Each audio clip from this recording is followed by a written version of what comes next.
Vous avez été très nombreux à réagir sur la vidéo du hacking d'un mot de passe en 20 secondes. Avec des prises de conscience, des personnes qui voulaient récupérer leur mot de passe Google qu'ils avaient perdu, ouais, c'est ça, et quelques commentaires assez virulents sur le fait que soit que j'avais complètement truqué la vidéo, soit que le brute force n'est plus très utilisé. Alors c'est vrai, le brute force n'est pas la technique la plus utilisée pour trouver un mot de passe, sauf à craquer une clé Wi-Fi, un mot de passe Windows avec une attaque sur la SAM, un fichier chiffré, ou n'importe quel hash d'un mot de passe qu'on aurait réussi à récupérer. Bref. Et effectivement, les sites web bloquent en général ce genre d'attaque au bout de 3 ou 5 essais infructueux. Car heureusement, les ingénieurs n'ont pas attendu que les utilisateurs prennent leurs responsabilités de leur sécurité. Et c'est une bonne chose. Alors est-ce que ma vidéo était truquée? Absolument pas. C'était un test en temps réel, certes sur un fichier zip, et évidemment cette démonstration n'aurait pas fonctionné sur un site web. Et même si on pouvait faire du brute force sur certains sites, ce serait en tout cas pas à raison de 15 millions de tests à la seconde, et donc ça prendrait beaucoup plus de temps. Bref, ce qu'on a voulu démontrer dans cette vidéo, c'est que l'utilisation d'un mot de passe simple, c'est risqué. Alors certains m'ont dit, moi de toute façon j'ai un mot de passe de 20 caractères, 30 caractères, j'ai même vu des 60 caractères, enfin bref. Ce qui est encore plus risqué, c'est d'avoir le même mot de passe partout. Imaginez que quelqu'un trouve votre mot de passe, quelle que soit la manière dont il y parvienne, il aura accès à toutes vos données, tous vos fichiers, tous vos réseaux sociaux, tous vos sites web, ou encore vos emails. Aujourd'hui, avec le nombre de cyberattaques toujours croissantes, le mot de passe c'est vraiment la pierre angulaire de la sécurité d'un utilisateur. Au-delà de la technique, et on va laisser le service IT s'en occuper, le facteur humain est vraiment le risque majeur dans la sécurité d'une entreprise. Et c'est à l'utilisateur d'être responsable des clés d'accès à ces données.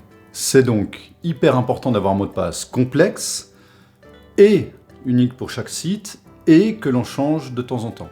Je ai déjà parlé dans cette autre vidéo où je vous recommandais d'utiliser un gestionnaire de mots de passe. Il en existe plein, je vous recommande personnellement Bitwarden ou Dashlane, qui sont tout à fait adaptés à un environnement professionnel. Et je ne touche aucune commission. Plusieurs personnes m'avaient interpellé au sujet de cette précédente vidéo, en me disant avoir compris la problématique, mais ne pas trop savoir par où commencer. Et notamment, à quoi ressemble effectivement un gestionnaire de mots de passe. Et bien c'est ce qu'on va voir ensemble dans cette vidéo. Je vous propose de regarder ensemble les bases de Dashlane, je vous l'ai déjà dit, il en existe beaucoup, c'est pas le seul, mais il fait partie des bonnes références. Et si ça vous intéresse, écrivez-le en commentaire, on pourra toujours vous en présenter d'autres. Dashlane propose des options très intéressantes de partage de mots de passe. Vous pouvez notamment définir une personne de backup, une personne de confiance, si vous arrive quelque chose de grave, afin que cette personne puisse accéder à votre mot de passe, que vous aurez vous-même défini, et agir à votre place. Comme par exemple fermer vos comptes, les réseaux sociaux, en cas de décès, ou accéder à votre plateforme de gestion de crypto-monnaie. Parce que pensez-y, en cas de décès, tous les bitcoins que vous aurez mis en ligne, ils sont définitivement perdus si personne n'a accès à votre mot de passe. À la banque, c'est facile, on se présente, carte d'identité, on est peut-être le conjoint,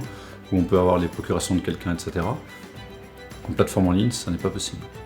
Il faut partager, il faut donner votre mot de passe et vos accès à quelqu'un de confiance. On n'y pense jamais et pourtant ça arrive. Bref, Dashlane propose plein d'options intéressantes qu'on verra dans une autre vidéo. Aujourd'hui, on va juste voir pas à pas comment le télécharger, se créer un compte et définir ses premiers mots de passe et unique et complexe pour ses premiers sites. Et avec la version gratuite de Dashlane, comme ça vous pourrez commencer dès aujourd'hui à augmenter le niveau de votre sécurité. Allez, on switch sur mon écran, c'est parti. Voilà, on est sur le site de Dashlane, et là on va regarder un petit peu quelles sont les différences entre la version gratuite et les autres, parce qu'il y a plusieurs versions, il y a des versions personnelles, professionnelles, etc. On va passer rapidement là-dessus.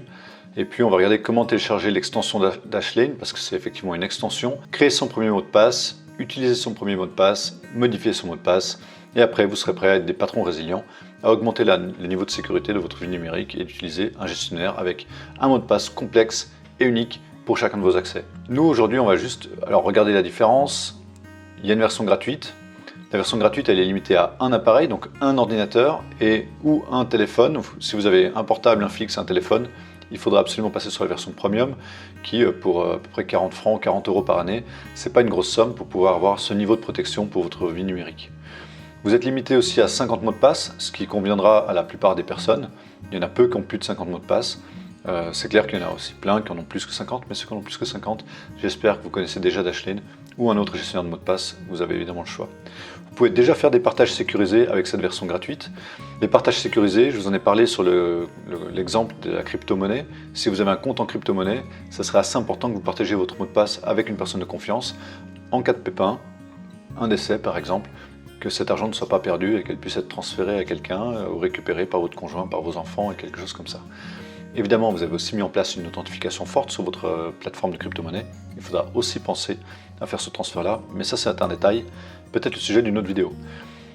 Donc voilà, là je vais prendre la version gratuite, donc je vais cliquer sur télécharger Dashlane, il va identifier sur quel navigateur je suis, en l'occurrence pour moi c'est Firefox, il l'a reconnu, je clique sur télécharger et il l'installe. Je valide l'installation, j'ajoute Dashlane à mes extensions, j'autorise l'exécution dans une fenêtre privée, et voilà, je suis prêt à utiliser Dashlane.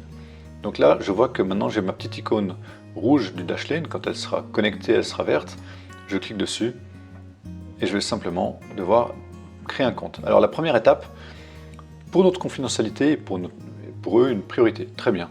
Donc nous avons besoin de votre autorisation pour collecter et stocker les données requises pour créer un compte et remplir automatiquement les formulaires tels que votre adresse email et les sites web que vous visitez. Donc là c'est important, vous n'avez pas le choix, vous n'y coupez pas, vous voulez que votre gestionnaire de mot de passe augmente la complexité de vos mots de passe pour augmenter votre sécurité. Donc les mots de passe, le compte et le site web auquel il accède, vous n'avez pas le choix, vous êtes obligé de le stocker chez eux et de leur donner l'autorisation d'accéder à votre place. Il y a une deuxième phrase qui dit « Vous pouvez aussi nous autoriser à collecter des données d'utilisation, ce qui nous permettra de suivre les performances de l'application, les interactions, les erreurs éventuelles et blablabla. Bla bla bla. » Ça, c'est pour augmenter leur qualité. Il y a de plus en plus de sites ou d'applications qui le font. À titre personnel, je ne vais pas le faire. Vous faites comme vous voulez, il n'y a pas tellement de risque de sécurité. Ce qu'il faut savoir, c'est que tous vos mots de passe, déjà dans la transmission, etc., tout est chiffré. Dans leur base de données, vos mots de passe sont chiffrés. Et si vous perdez votre mot de passe principal, ce qu'on va voir dans un instant, il n'y a aucun moyen pour eux de récupérer vos mots de passe ou quoi que ce soit. Donc vous pouvez y aller de manière assez confiante et d'accepter en fait le fait qu'ils stockent vos mots de passe. Donc là, il va falloir créer votre compte avec votre adresse email. Moi j'en ai déjà un, donc je mettrai l'adresse bidon, juste pour l'exemple. Et là, maintenant, c'est la page la plus importante de toute la partie de toute cette vidéo, finalement, c'est cette page-là. C'est la création de votre mot de passe maître, votre mot de passe principal. Imaginez que vous ayez un coffre avec toutes les clés dedans, votre clé de voiture, votre clé de boîte aux lettres, votre clé de maison, votre clé de carte, votre clé de bureau, le clé de la banque, le clé de votre conjoint, etc. Bref, vous avez tout ça. Toutes ces clés sont hyper sécurisées, mais vous avez besoin d'une clé pour pouvoir ouvrir cette boîte. Si vous perdez cette clé, vous perdez tout ce qu'il y a dans la boîte. Donc ce mot de passe, de 1, il ne va pas falloir l'oublier. De 2, il faut qu'il soit un minimum complexe quand même. Un minimum complexe, ça veut dire au minimum 9 caractères et au minimum une majuscule, une minuscule, un caractère spécial et un chiffre. Ça, c'est vraiment la base de la base. Mais le plus important, c'est que vous vous en souveniez. Ça, c'est très très important. Donc là, je vais mettre un mot de passe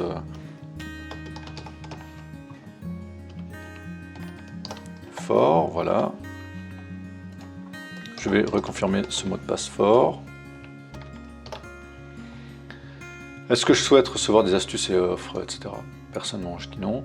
Et maintenant, je vais créer mon mot de passe. Donc là, on a mis notre compte, notre adresse email donc tout à l'heure. Ça, c'est hyper important de mettre une adresse email valide, parce que dans certains cas, on va recevoir des messages, notamment quand on serait authentifié sur une deuxième machine, par exemple, il va nous envoyer un code. Donc l'adresse email qu'on a mis tout à l'heure, elle doit être valable. Et puis là maintenant, on va créer un compte avec un mot de passe complexe dont on se souvienne. Voilà, je suis dans Dashlane, je suis dans mon gestionnaire de mot de passe, dans mon coffre à clé. On voit que maintenant mon extension ici, le petit dé en haut à droite est vert. Et puis la première étape, créer mon compte, ça c'est fait. Maintenant je vais devoir ajouter mon premier mot de passe pour qu'il puisse le saisir à notre place. Donc on peut simplement suivre le tutoriel, hein, ajouter notre premier mot de passe. Là il cite des sites par défaut. Pour l'exercice, pour la démonstration, je vais prendre un autre site. Voilà, donc là je suis simplement sur un site sur lequel je vais pouvoir m'authentifier. On voit que maintenant Dashlane a reconnu qu'il y avait une fenêtre de saisie de nom d'utilisateur et de mot de passe. Là, il peut déjà me proposer un nom d'utilisateur. Donc au moment où je vais cliquer là-dessus, il va me proposer mon compte Dashlane que j'ai déjà créé. Il se trouve que ce site-là, c'est pas mon adresse email standard, c'est une autre adresse. Donc en l'occurrence, je vais la saisir.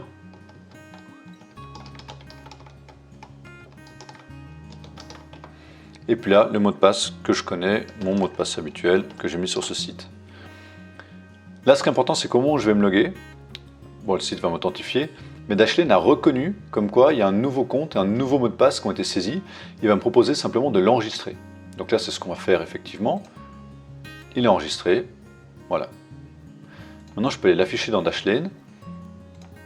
Il me dit super que j'ai créé, que maintenant j'ai un nouveau mot de passe, etc. Bref, là j'ai mon mot de passe qui est connecté sur mon site. Donc j'ai mon email, j'ai le mot de passe, je peux aller voir le mot de passe en l'occurrence. C'est un mot de passe tout simple, hein. J'ai mis soleil 1, 2, 3, point virgule pour pouvoir faire un test et vous montrer comment le complexifier. Et puis dans les préférences, il me dit me connecter automatiquement à ce site web. Alors ça, je vais le déconnecter et on va juste voir la différence. Donc je reviens sur mon site, je suis déconnecté. Donc je vais vouloir me réauthentifier. Donc là, j'arrive sur le site de base, compte utilisateur, login. Et là, j'ai qu'un seul mot de passe, donc Dashlane le reconnaît. Et puis il va le présaisir à ma place. Là, on voit qu'il est présaisi automatiquement. Et puis, j'ai plus qu'à cliquer sur login. J'ai absolument rien fait. Et Dashlane m'a saisi et je suis connecté. Alors il y a une autre possibilité. Si je reviens sur mon environnement ici, donc je suis de nouveau sur mon application Dashlane, c'est que je peux cliquer, me connecter automatiquement à ce site web. Et donc là maintenant j'ai changé mon paramètre et qu'est-ce qu'on va voir, c'est qu'au moment où je vais vouloir m'authentifier, je refais la même chose qu'avant, je tape login et qu'est-ce qu'il va faire? Il va faire un auto-login, donc moi j'ai absolument rien fait du tout, il a reconnu le site web, il a mis mon compte, il a mis mon mot de passe et je suis automatiquement logué. Maintenant on a vu que mon mot de passe il était relativement simple et j'aimerais le complexifier, c'est un des objectifs du gestionnaire de mot de passe, c'est maintenant d'avoir un mot de passe complexe et unique pour chaque site. Donc là je vais simplement venir sur mon environnement, ça va dépendre de chaque site évidemment. Dans mes paramètres, j'ai la possibilité de changer mon mot de passe. Donc là, je vais mettre mon mot de passe actuel. On voit que Dashlane me suggère, on voit que le petit D là, il est vert, il est actif. Donc au moment où je vais cliquer là-dessus, il va dire ok, j'ai un mot de passe pour ce site. Maintenant, mon nouveau mot de passe, on voit qu'il est aussi actif. En l'occurrence, il n'a pas de nouveau mot de passe. Enfin, je dirais, il ne l'a pas encore, je ne l'ai pas encore inventé. On va voir ce qui va se passer. Je vais cliquer là-dessus. Ah, générateur de mot de passe. Donc là, on voit que Dashlane me suggère un mot de passe complexe. Alors complexe parce que déjà il est long. Il a des chiffres, il a des minuscules, il a des majuscules, il a des caractères spéciaux. Ça, c'est parfait. Maintenant, je peux aller aussi cliquer là à droite sur ce petit éditeur de paramètres, de mots de passe. Et je vais voir que je peux mettre 16, je peux mettre 28, je peux mettre 40 mots de passe, je peux mettre 4. Bon, bref. 16, c'est très très bien. Je peux dire que je veux au moins toutes les lettres, tous les chiffres. Je peux faire un mot de passe sans chiffres, avec des chiffres. Sans caractères spéciaux, avec caractères spéciaux. Après, je peux m'amuser à enlever les caractères semblables, donc les O, les 1, les I, les 2, les Z. Là, il les met tous. C'est super complexe. Et puis, après, je peux en générer autant que je veux. Et puis, utiliser le mot de passe généré, par exemple. Alors là, il me l'a suggéré, je vais annuler. En l'occurrence, chaque fois que je vais cliquer là-dedans, on va voir, il va m'en suggérer un nouveau. Donc là, c'est @eq. Si je clique là, je reclique là-dedans, il m'en a suggéré un nouveau. Donc là, potentiellement, si je clique là-dessus, il m'en a géré un nouveau, je ne regarde même pas, je fais utiliser le mot de passe suggéré. Là, je vais le remplacer, ça c'est important ce qui se passe là. C'est-à-dire que là, j'ai mon pseudo qui est là, j'ai un mot de passe qui était soleil 1, 2, 3, point virgule, qui est stocké. Au moment où je vais le faire remplacer, il m'a écrasé soleil 1, 2, 3, point virgule, il m'a remplacé avec ce nouveau mot de passe que je ne connais absolument pas. Et là, je vais cliquer sur changer mon mot de passe, forcément, je dois bien synchroniser les deux. Et voilà, maintenant j'ai un nouveau mot de passe qui m'est complètement inconnu. Et donc là, je vais me déconnecter. Je vais juste retourner dans Dashlane quand même, au niveau de la gestion de ce mot de passe. Pardon, hop, qui là est complexe, que je ne connais pas. Je vais juste éviter de me connecter automatiquement. Perso, j'aime pas ça. Et puis si d'un coup, je voulais faire un mot de passe de test ou n'importe quoi, je voudrais changer. Donc je reviens sur la page d'accueil, compte utilisateur, login. Là, on voit qu'il le saisit par défaut. Là, je ne le vois pas, hein, c'est celui qui m'a mis par défaut. Je fais un login et je suis authentifié sur mon application. Donc là, ce qu'on a vu, c'est que du coup, j'ai un mot de passe unique, complexe, dont je n'ai pas besoin de me souvenir. Et en l'occurrence, voilà, Dashlane le connaît pour moi. Moi, je me souviens uniquement de mon mot de passe complexe, le premier que j'ai mis pour rentrer sur ce gestionnaire de mot de passe, que j'appelais moi le coffre à clé. Et puis le reste, c'est automatique et maintenant, je peux en faire d'autres. Admettons que maintenant j'ai fermé donc tous mes comptes Dashlane, etc. Si je veux voir tous les mots de passe que j'ai, je vais venir simplement ici. Je peux simplement cliquer sur ouvrir l'application web. Là, à terme, j'aurai la liste de tous les mots de passe. Après, il y a peut-être d'autres choses. On peut faire des notes sécurisées, on peut mettre des données personnelles, on peut faire de la surveillance sur le dark web. Je ne rentre pas dans les détails, ce n'est pas du tout l'objectif de cette vidéo. Maintenant, on peut aller saisir autant de mots de passe qu'on veut. Je peux rajouter ici un mot de passe en saisissant l'URL ou ce genre de choses. Là, on peut simplement aller saisir une nouvelle URL avec son mot de passe qu'on connaît, Dashlane va le détecter, va l'enregistrer. Voilà, on vient de voir comment on a créé un compte Dashlane, comment on a ajouté l'extension à votre navigateur. Là c'était avec Firefox, c'est la même chose avec les autres navigateurs, c'est pas bien plus compliqué. On a vu comment créer son premier mot de passe, comment enregistrer son premier mot de passe dans Dashlane, comment modifier son mot de passe pour mettre un mot de passe complexe et unique pour chaque site. Maintenant, il suffit de renouveler l'expérience, donc l'utiliser, et dorénavant, quand vous allez naviguer sur votre site comme vous faites d'habitude, plutôt que de saisir le mot de passe que vous connaissez, vous allez le saisir, l'enregistrer dans Dashlane pour qu'il le détecte, et puis ensuite aller le modifier sur le site, enregistrer la modification dans Dashlane en utilisant le gestionnaire de mot de passe, enfin la complexité de mots de passe qui vous suggère. Et voilà, tu deviens maintenant un patron un petit peu plus résilient avec l'utilisation d'un gestionnaire de mot de passe qui te permet d'avoir un mot de passe complexe et unique pour chaque site. Évidemment, n'oublie pas de t'abonner si tu as aimé cette vidéo, et puis à très bientôt pour d'autres conseils en résilience des organisations. Ciao!